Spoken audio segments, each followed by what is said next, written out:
Hello, friends. Victoria Mattia here. I hope that you're having an awesome day.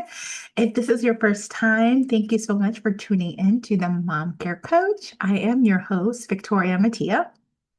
And if this is a time that you look forward to every week, thank you so much for joining me. It is a blessing to me. I hope that this episode is a blessing to you.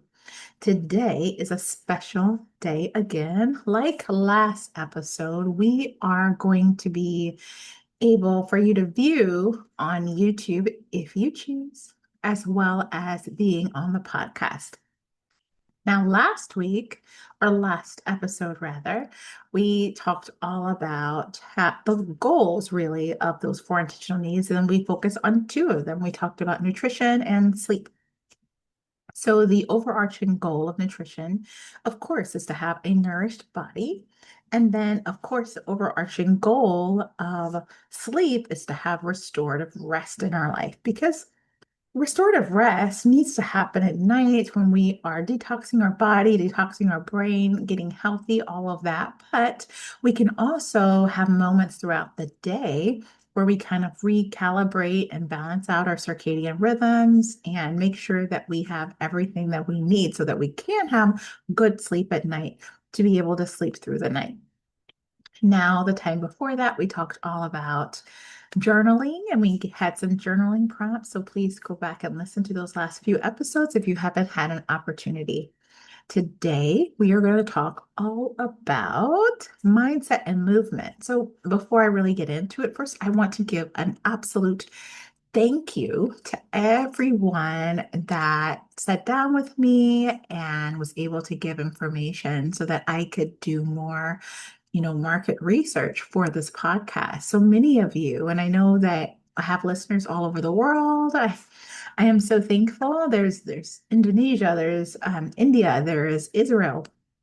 Thank you so much for listening in. And you were able to, many of you were able to share with me how, focusing on the four intentional needs can be so helpful. And then also sharing with me that the areas of struggle and what you would love to have happen in your life when it comes to self-care and your four intentional needs. And so that's why it was so important to sit down with you guys because it helped to birth new episodes that can really target where it is you're struggling and can give that information that you're needing for your next step, especially in your health journey and in our self-care journey. And so we're going to talk a little bit about some of the results because I wanted to be able to understand because the thing about autism moms, we're all over the world. We're in different, countries, different states. We're different ages. We have different amounts of children. Some of our kids are little, some are older, some are teens, and they are all different levels.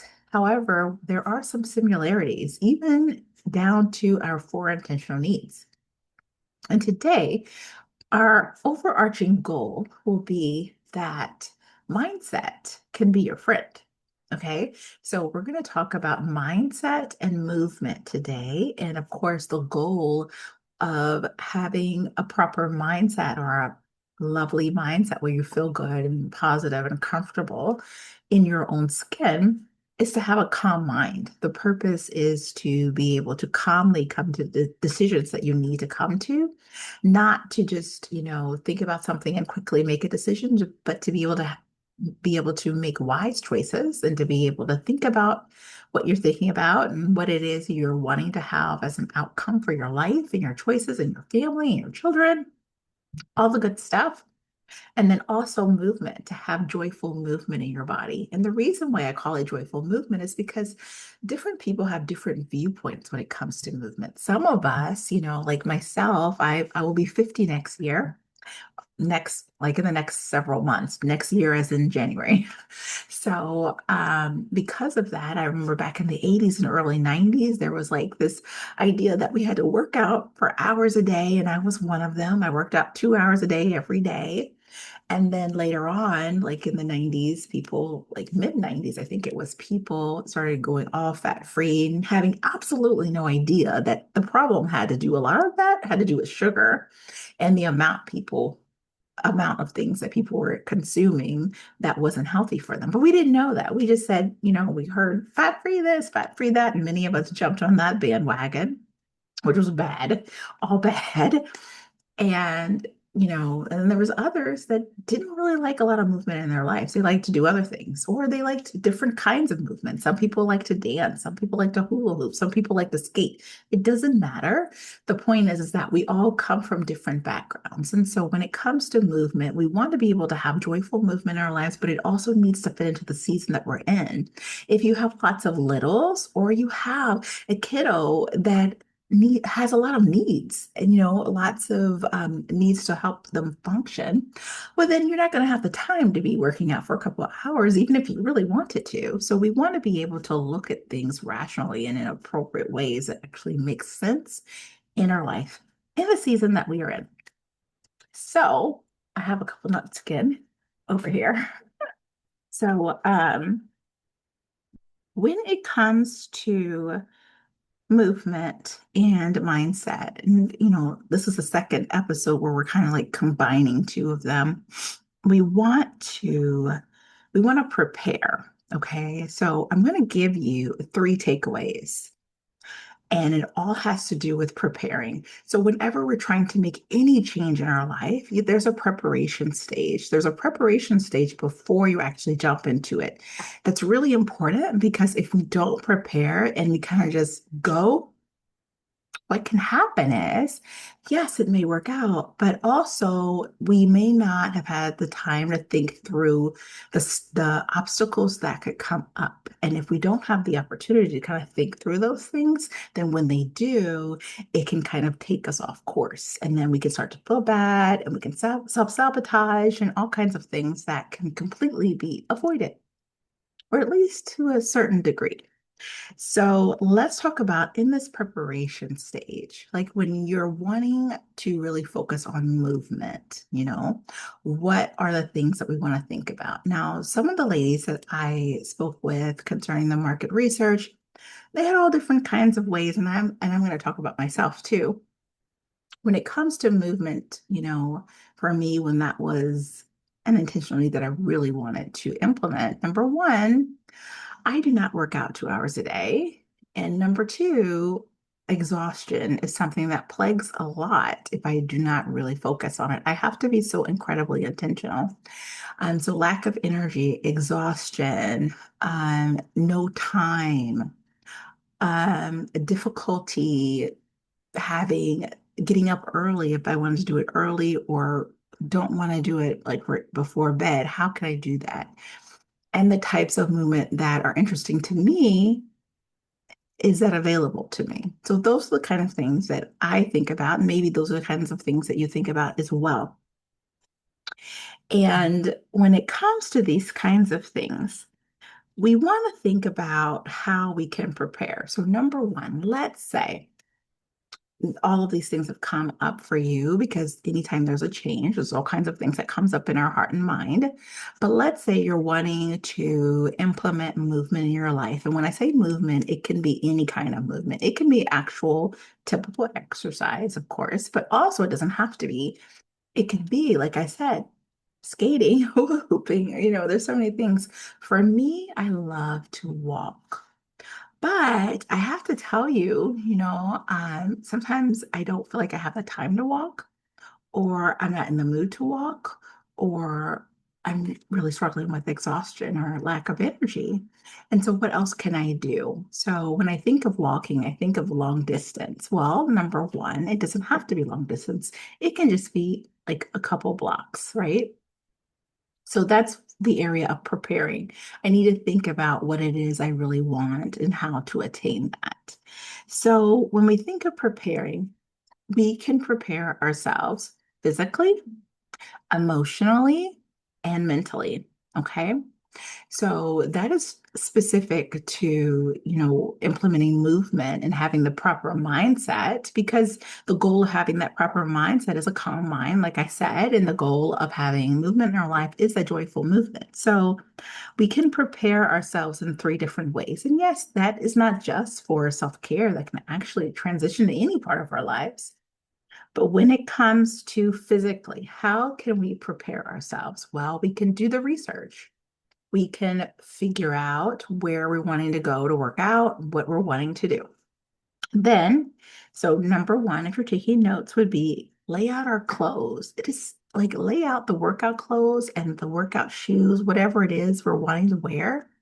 Something so incredibly simple can be so powerful. And the reason why is number one, we are physical people is living in physical bodies. We are physical beings. And so when we actually physically see there's workout clothes, there's our shoes, it triggers in our brain, when am I going to work out? Where am I going to work out? How am I going to do it? We start to actually start that process of thinking about it and figuring it out. So it's really powerful just to lay out the workout clothes and to lay out these shoes and not to even wait until we figure all that stuff out. Make sure you have what you want, you feel comfortable to work out in, and you actually have the workout shoes that you want to work out in if you wear shoes for your workouts. So, that physical act is very powerful and it triggers the brain that there needs to be something else to go with it. We need to actually do and work out. Number two, now we're going to go into more of the mental. Okay, how can we support ourselves and prepare ourselves mentally to actually go and create movement into our lives? Now, a few episodes back, we talked about planning and putting everything in our planner and finding the time and if we need respite care workers and all that stuff to make it happen. But today I want to go a layer deeper. And so when it talks about mentally, we can journal it out. Why has it been difficult to implement movement if that is something that has been for you? Is it a recent thing or is that something that has been long-standing in your life? Okay. So we can journal that out. We can create affirmations as well. Affirmations that says that I love to move my body in strong ways so that I will be strong and healthy for my family. I love to do certain kinds of exercises. I love to go for long walks in the evening or in the morning. You can put whatever affirmations you want to. One of the things that I love to do is to create affirmations, but actually create them from verses that I've read in the body or in the Bible, not body, Bible. And the reason why is because sometimes in our body and in our mind, we will read an affirmation and say, well, that's not true. I don't do that now. It may be something you wanting to do or wanting to believe, but sometimes if it is something really big or your brain thinks of it as something that has never been implemented, you've never believed, even though you want to believe it, it can become hard to actually believe it. So when I read verses and I create affirmations from what those verses actually speaks about me from Torah and from the Bible, it makes it easier for me to believe, even if it isn't something that is true for me right now. So you can try that and see if that's helpful for you. Okay. And another thing is praying. So when it talks about that mental part, you know, praying is very, very powerful. And the reason why, now, some of you may be thinking, wow, praying about having movement in my schedule, is it really that big of a deal? And the answer, let me ask you a question with that answer. So if someone is thinking, is that really a big deal?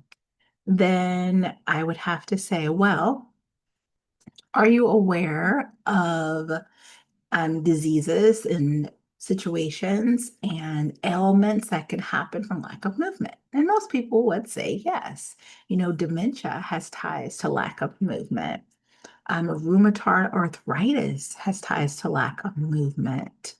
Um, there was another one I was going to even mention. Osteoporosis has ties to lack of movement. And that's just the top three that I can think of, in my mind that is connected to, different issues in our body that can cause problems from lack of movement. And so, since most of us know that, what then the problem becomes where it's not implementing into our life is generally because we think we'll get to it later. We recognize that it's an issue, but we're so busy right now. We'll get to those things later and how we can figure that out. Well, last time I checked, my friend, later is not a day of the week and neither is Sunday. We only have Sunday through Saturday. So since we only have those days, then even the things that are important and not urgent, we have to put them on our calendar and we have to figure things out and we have to find ways on how to support our bodies, especially with self-care, with those beautiful four intentional needs right now. And a small, quiet segue that I want to mention when it comes to perimenopause, I don't talk a whole lot about it. I talk about it every now and again. I think it's so beautiful the time period and the reason why is statistically they're saying most American women go through perimenopause anywhere between the ages 35 and 55. And you know that one day of menopause is just one day at the end of the period. And so what I think is so beautiful about it is that so many things will come up. Trauma that hasn't been dealt with, physical issues that hasn't been dealt with, lack of self-care, all of those things, relationship issues can come up. The reason why I find that it's beautiful is because I truly believe it's a check engine light for our lives. And if we are able and willing to listen, then we can make some changes so that we can have a beautiful later life as we age. It can be really wonderful if we're able to focus on the things that we need to do now. I only mention that as a little, reminder because and I'm 100% guilty of this as well, where I will focus on all of the urgent things, all of the urgent tasks that has to do with I work from home, so my work, my children, homeschooling, all of the things. And it's so easy to forget those things are actually really, really important that need to be on that list as well. So let's recap. So, what this whole episode is about preparation for you to implement having that strong, calm mind, which is one of our foundational intentional needs. So, which is connected to mindset, right? So, our four intentional needs are mindset, sleep, nutrition, and movement. And so today we are talking just about mindset and movement. So that mindset, it tethers us to the overarching goal of having a calm mind, and movement tethers us to having that overarching goal of joyful movement, which is so important. So the last, and so to recap, we've been working on the preparation stage of how to implement those two areas in our life. And the first one we said is in the physical, like laying out our clothes, our workout clothes, and our shoes to prepare us to actually get started on movement. And then the second one is the mental, has to do with journaling, affirmations, and prayer. And then, so number three, and this is our last tip, it is the emotional component that we want to address whenever we are adding something new into our life, a change into our life, a change in our routine. And this one can be very powerful, but it can also kind of make us feel a little bit uncomfortable. So, what I have here is to call a friend. If we call a friend and say, hey, I have been challenged. You don't have to say on a podcast, but I have been challenged by someone to implement more movement in my life, or to implement, I want to focus on my self-care. So I want to implement something new in my self-care. And I am choosing to focus on exercise or movement, whichever one makes you feel the most comfortable when you talk about it. And I was wondering if you'd do me a little bit of a favor. So I want to really focus on this. Like, and you choose twice, and then next week, okay? And so I'm asking you to text me a week from today. Have I put movement in my planner and in my life, and have I executed it? Have I actually done something, and what have I done? So You can just text me, hey, what have you done for a movement? Or you can email me because you can kind of schedule it out. And that way, I know that I'm accountable to you as a friend. And I also know that this is something that I'm really serious about and I'm wanting to implement it in my life. So I would love to hear how this goes. And I hope that you are able to enjoy this time as you are adding these new intentional needs. And feel free to email me to share with me, to comment, whichever one you'd like to do. And then also, if you are looking for more support, I have some availability in my schedule. I am able to help with coaching now. If you are interested, go ahead and email me and we can set up a time to talk and see if it's a good fit for you.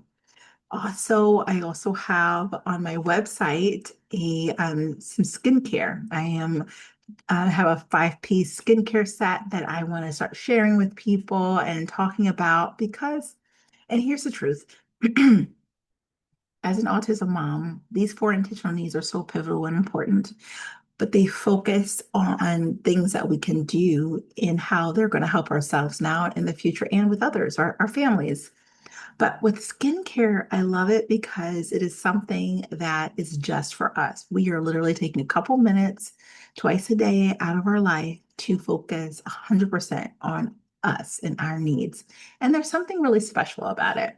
So I hope that you have a great day. If you would like to hear more about it, go ahead and email me and I can share that with you too. And of course, as always, please do take fantastic, wonderful, good care. Have a fantastic day. Goodbye.